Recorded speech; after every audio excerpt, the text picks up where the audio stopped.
Mesdames et messieurs, bonjour, il est 15 heures. Bienvenue dans cette nouvelle édition. Voici les titres de cette édition. Clôture de l'atelier sur le contrôle de l'épidémie de Covid, un atelier qui a été présidé par le secrétaire général du ministère de la Santé. Et Covid-19, donc 1 million de décès dans le monde depuis janvier dernier selon l'Organisation mondiale de la santé. Bonjour à tous. Le secrétaire général du ministère de la Santé, Dr Saleh Benoita, et le représentant de l'USAID à Djibouti, Lloyd Jackson, ont présidé ensemble la cérémonie de clôture du projet EPIC financé par l'USAID, ce projet destiné à soutenir le ministère de la Santé dans la mise en place de la campagne accélérée de vaccination anti-Covid-19 en République de Djibouti.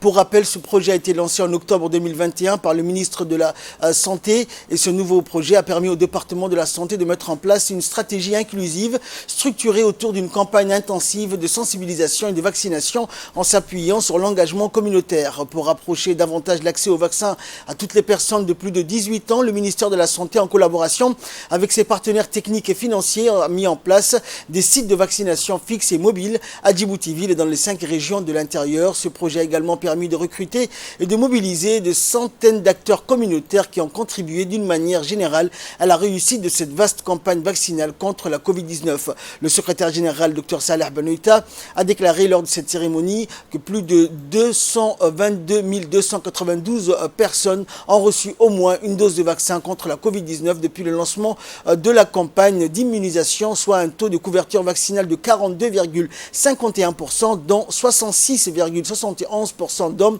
et 33,29% de femmes.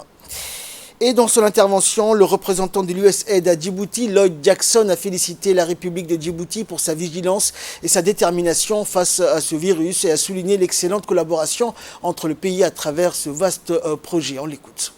C'est un vrai plaisir d'être ici avec vous. La discussion, la réunion qui nous réunit aujourd'hui marque la fin du projet EPICS en soutien à la campagne de vaccination contre le Covid-19. Ce projet qui a vu le jour en octobre 2021 a été financé pour le USAID à hauteur de 1,4 million de dollars et avait pour objectif d'accélérer l'accès généralisé et équitable au vaccin contre le Covid-19 et de renforcer le système de santé djiboutien. Ce financement américain a ainsi contribué, entre autres, à la mise en place des sites fixes et mobiles de vaccination, la mobilisation autour de la campagne de proximité et la formation du personnel de santé. Aujourd'hui, sous la direction du ministère de la Santé, plus d'un tiers de la population djiboutienne est entièrement immunisée contre les dangers de la COVID-19. Et de son côté, le secrétaire général du ministère de la Santé a salué l'engagement et l'accompagnement de l'USAID dans le cadre de ce projet qui nous a permis, a-t-il dit, d'immuniser un tiers de notre population. Ça nous a frappé comme tous les pays du monde et une des stratégies de lutte contre la COVID-19 était la vaccination.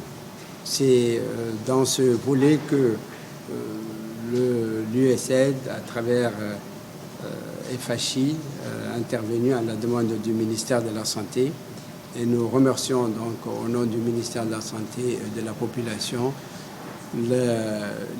tout le soutien que nous a apporté donc, le gouvernement des États-Unis à travers l'USAID. Tout ce que vous avez fait aujourd'hui servira d'expérience pour éventuellement d'autres épidémies, mais nous pensons que nous n'aurons pas d'autres épidémies, nous espérons pas. Cependant, il faut que nous restons vigilants, comme a dit le représentant de l'USAID, contre la résurgence encore de Covid-19, dont le virus est toujours présent. Nous avons constaté une diminution, comme partout dans le monde, la diminution du nombre de cas, mais la présence toujours de quelques cas de Covid-19. Je voudrais surtout attirer votre attention sur le fait que nous avons travaillé avec les équipes sur le terrain et cela nous a permis de mobiliser pour la vaccination. Ça servira d'expérience pour la vaccination de routine. Je pense que l'UNICEF a une expérience dans ce cadre-là, également l'OMS. Dans l'actualité également, le président de l'autorité des ports et des zones franches de Djibouti, Aboubakar Omar Hadi, a reçu hier à Djibouti International Tower le directeur général de la chaîne d'approvisionnement Diangqing Telecommunication Equipment, Pang Diang. Lors de cette rencontre, les discussions ont porté sur la position stratégique de Djibouti et les potentiels qu'offre Djibouti dans le domaine du transport logistique mer-air. A noter que ZTE Corporation vise à utiliser Djibouti comme passerelle d'accès pour mener à bien leurs opérations de provision des équipements de technologie de télécommunications au Nigeria, Afrique du Sud, Ouganda, République démocratique du Congo, Togo, Éthiopie, Soudan du Sud et Somalie. ZTE souhaite aussi transporter donc en utilisant Djibouti pour le transport mer-air afin d'acheminer les équipements de télécommunications à destination de l'Algérie, de la Libye et du Maroc via nos ports et zones franches. Rappelant que la construction des ports modernes et des zones franches viennent dans le cadre de la vision Djibouti 2035 initiée par le président de la République Ismaël Omar Guelleh en vue de faire de Djibouti un hub commercial et le gateway pour le commerce entre l'Afrique et le reste du monde. Au carrefour de 3 continents, situé au détroit de Bab el-Mandeb et étant sur l'une des routes maritimes les plus fréquentées au monde, Djibouti a priorisé la synergie de transport terre-air-mer afin de libérer le potentiel de l'économie de l'Afrique. La délégation du ministère de la Jeunesse et de la Culture, conduite par le conseiller technique Idriss Moussa, composée d'une équipe technique qui a pour mission de collecter des données relatives aux jeux traditionnels, finit sa tournée dans la région d'Obok. Les sages et chefs coutumiers des localités environnantes telles que Fantihelo, Wadi ou Dalayaf ou encore Khorangar se sont mobilisés pour participer à cet événement. Les jeunes, les associations des femmes et les personnes à besoins spéciaux n'ont pas manqué de s'associer à cette journée visant non seulement à raviver, voire revitaliser les jeux traditionnels, mais surtout promouvoir la pratique, la diffusion et la vulgarisation ainsi que la numérisation des jeux traditionnels répertoriés dans le cadre de la sauvegarde de notre patrimoine culturel.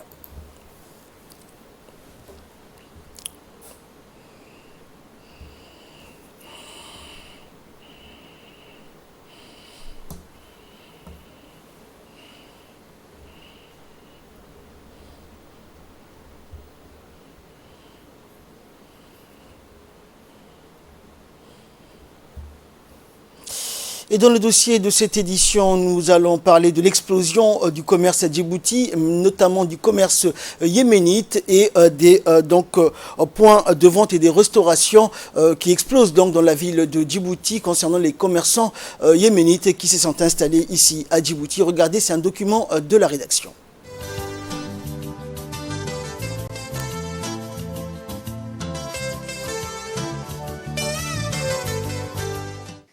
Comme nous pouvons les voir ces derniers temps, notre marché connaît un essor incroyable. Cet essor est le fruit des commerçants arabes qui vendent des divers produits dans plusieurs centres de la capitale, ce qui ne reste pas inaperçu aux yeux des Djiboutiens. Traditionnellement commerçants, les peuples yéménites ne tardent pas à envahir les marchés djiboutiens, comme nous pouvons les constater ces derniers temps. Ici en image, nous sommes au restaurant Sanaa, un restaurant gastronomique situé en plein cœur de la ville. Sanaa propose une cuisine traditionnelle aux touches contemporaines. En plus des plats classiques comme les samaks, des poissons servis avec de la sauce et du riz épicé, la sélection des plats proposés allie parfaitement les ingrédients locaux aux techniques de cuisine et des présentations djiboutiennes et éthiopiennes.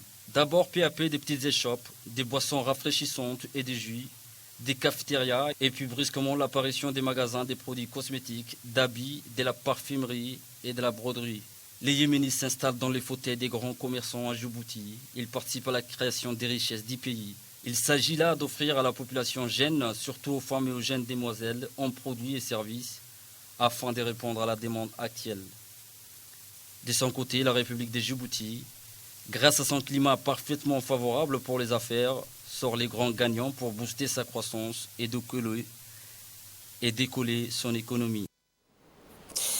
Et enfin, pour clore l'actualité nationale, fait divers dans le cadre de la lutte contre les commerces illicites, la douane nationale, en étroite collaboration avec la gendarmerie, a mis la main hier sur une quantité importante de cadres de contrebande. Il s'agit de 30 colis, sacs dissimulés dans un camion benne transportant du sable. En effet, la contrebande a été découverte et interceptée par les agents de la douane du PK20 lors d'une opération de routine.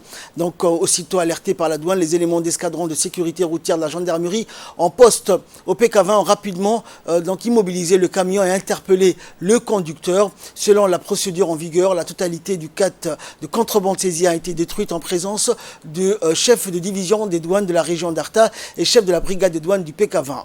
Et lors de cette intervention, le chef de division des douanes de la région d'Arta s'est félicité de la réussite et a lancé une mise en garde contre les trafiquants qui souhaitent nuire à l'économie du pays.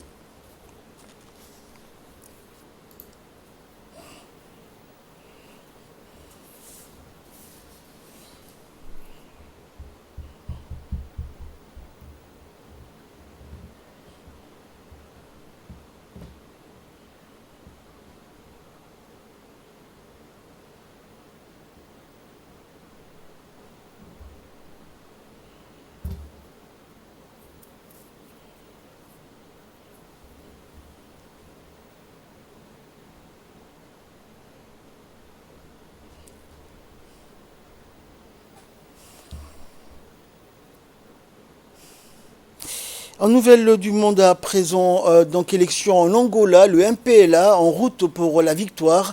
Le MPLA reste au pouvoir en Angola selon les chiffres provisoires annoncés par la Commission nationale électorale. Après dépouillement de 97% des votes, le parti qui dirige l'Angola a remporté les élections générales avec 51,7% et 124 sièges, tandis que l'UNITA l'emporte avec 44,5% et 90 sièges sur un parlement de 230 sièges. João Lourenço est réélu président de la République avec un taux de participation d'un peu plus de 45%. Quelques heures avant l'annonce du CNE, le principal parti d'opposition a présenté les chiffres du décompte parallèle qu'il effectue sur la base des procès-verbaux des bureaux de vote. Les résultats sont différents, mais le décompte de l'UNITA ne porte que sur un tiers des bulletins. Du côté du mouvement populaire pour la libération de l'Angola, il n'y a pas de doute sur le vainqueur. Parlons Covid à présent, 1 million de décès dans le monde depuis janvier selon l'OMS. Alors que la pandémie de Covid-19 a fait 1 million de décès dans le monde depuis janvier, l'OMS a appelé hier le gouvernement à accélérer la vaccination. Le directeur général de l'OMS, Tedros Adhanom Ghebreyesus, a demandé à tous les pays de redoubler d'efforts pour vacciner tous les travailleurs de la santé, les personnes âgées et les autres personnes les plus exposées afin d'atteindre une couverture vaccinale de 70% pour l'ensemble de la population. À ce jour, seuls 10 pays ont encore une couverture inférieure à 10%. Auparavant limitée à l'Afrique centrale et de l'Ouest, la variole du singe s'est propagée depuis mai, dans d'autres parties du monde, notamment en Europe et aux États-Unis, avec un total de 44 464 cas recensés au 24 août dans le monde, dont 13 décès selon le dernier bilan en ligne de l'OMS. Inondation au Pakistan, plus de 900 personnes sont mortes depuis le mois de juin. Le Pakistan face à des inondations meurtrières. 937 personnes sont décédées depuis le mois de juin. C'est une catastrophe d'une rare ampleur selon Sherry Rehman, ministre pakistanaise du changement climatique. 937 personnes sont mortes à cause des fortes pluies de mousson depuis le mois de juin. La mousson, qui dure habituellement de juin à septembre, est essentielle pour l'irrigation des plantations et pour reconstituer les ressources en eau du sous-continent indien, mais elle apporte aussi chaque année son lot de drames et de destruction. De fortes pluies ont encore frappé une grande partie du pays, donc hier, faisant au moins une douzaine de morts, dont 9 enfants selon les autorités.